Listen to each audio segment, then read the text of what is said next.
예, 비하인드 뉴스를 시작하겠습니다. 이윤석 기자가 나와 있습니다. 첫 번째 키워드 볼까요? 네, 첫 키워드 보겠습니다. 34년 만에입니다. 예, 무엇이 34년 만입니까? 저도 이번에 처음 알게 됐는데요. 국립대전현충원 현충문에 걸려있는 현판이 전두환 씨의 친필로 만들어졌다고 합니다. 예. 국가보훈처가 34년 만에 현판 교체를 검토하고 있습니다. 예. 자, 현충원은 이제 호국 영령들이 잠든 곳 아닙니까? 그만큼 상징성도 큰 곳인데 그동안 이 문제와 관련해서 제대로 논의가 이루어지지 않았던 거군요.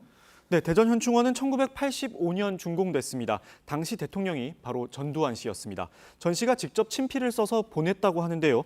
아시다시피 전 씨는 내란죄 등의 혐의로 유죄 판결을 확정받았고 전직 대통령으로서의 예우가 모두 박탈된 상태입니다.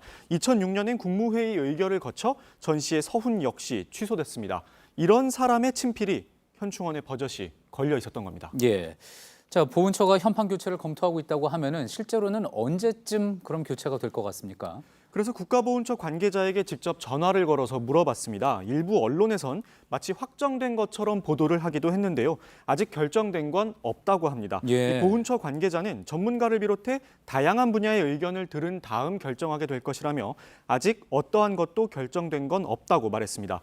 이제 막 논의에 착수한 단계다라고 보시면 될 것 같습니다. 예. 자, 그런데 이제 전두환 씨의 이런 현판 글씨, 어떤 글씨가 논란이 된 게 현충원뿐만이 아니라고요? 네, 맞습니다. 사진을 하나 준비했는데요.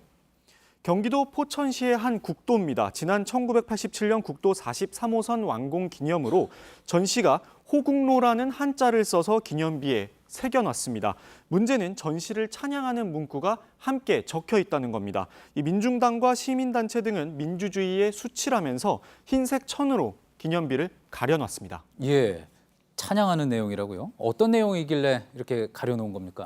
직접 전하기가 조금 낯뜨거운 수준인데요. 전두환 각하라거나 뜻을 후세의 길이 전한다는 등의 내용입니다. 예. 이 민중당과 시민단체는 철거를 위한 모금 캠페인도 벌이겠다고 밝힌 상태입니다. 참고로 해당 지자체는 기념비 철거에 대해선 검토가 더 필요하다는 입장입니다. 예, 알겠습니다. 다음 키워드 볼까요? 네, 두 번째 키워드 보겠습니다. 정당 춘추 전국시대입니다. 예, 보통 무엇이 많이 생겼을 때 춘추전국시대라는 표현을 쓰는데 정당이 그만큼 많이 생겼다는 겁니까? 네, 그럴 가능성이 있다는 얘기입니다. 지금 바른미래당이 분당 위기에 놓였습니다. 이 당권파와 비당권파가 심각한 갈등을 보이고 있는데요. 이 비당권파 주축인 유승민 의원은 오늘 한 강연회에서 바른미래당을 만들었는데 아직 보여드린 게 없어 굉장히 가슴이 아프다면서 이제부터 어떻게 할 것이냐는 것에 대해 고민이 깊다. 결심해서 행동에 나설 것이라고 말했습니다. 예, 저 결심해서 행동에 나선다는 게 결국 분당을 뜻한다는 겁니까? 어떤 내용인지 구체적으로 밝히진 않았습니다. 다만 정치권에선 사실상 분당 수순이라는 등의 분석이 나오고 있습니다.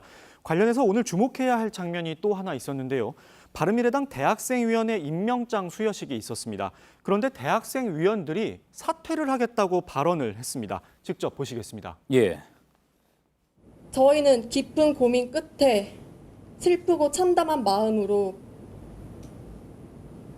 이 임명식을 끝으로 참석자 전원은 총사퇴를 결심했습니다. 임명장 수여식 날 사퇴를 하는 웃지 못할 광경이 펼쳐진 겁니다. 예, 뭐 최근에 다른 분당도 있기는 했는데 만약 바른미래당이 분당을 하게 되면 그러면 지금 한국에는 정당이 몇 개가 되는 겁니까? 화면을 보시겠습니다. 일단 국회에서 기존엔 더불어민주당, 자유한국당, 바른미래당, 민주평화당, 정의당, 우리공화당, 민중당이 있었습니다. 예. 그런데 얼마 전 평화당이 분당을 하게 되면서 대한정치연대가 출범해 창당을 준비하고 있습니다. 국회에 사실상 8개의 정당이 존재하는 겁니다. 여기에 만약 바른미래당이 분당을 하게 되면 9개의 정당이 존재하는 셈이 됩니다. 예. 자, 그런데 뭐 살펴봐도 뭐 하나 결정하기는 쉽지 않은 상황인 것 같습니다. 네, 맞습니다. 국회에선 각 당이 모두 모여서 협상을 할 일이 많습니다. 당장 국회의원 자녀에 대한 입시 특혜 의혹 등을 전수조사하기로 한 상태인데요.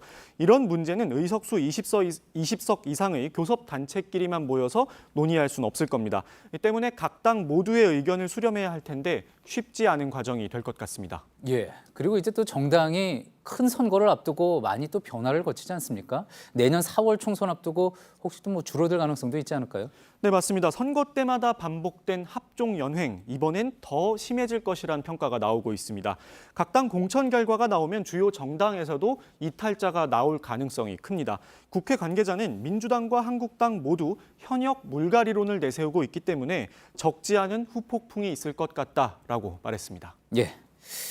비하인드 뉴스 이윤석 기자였습니다.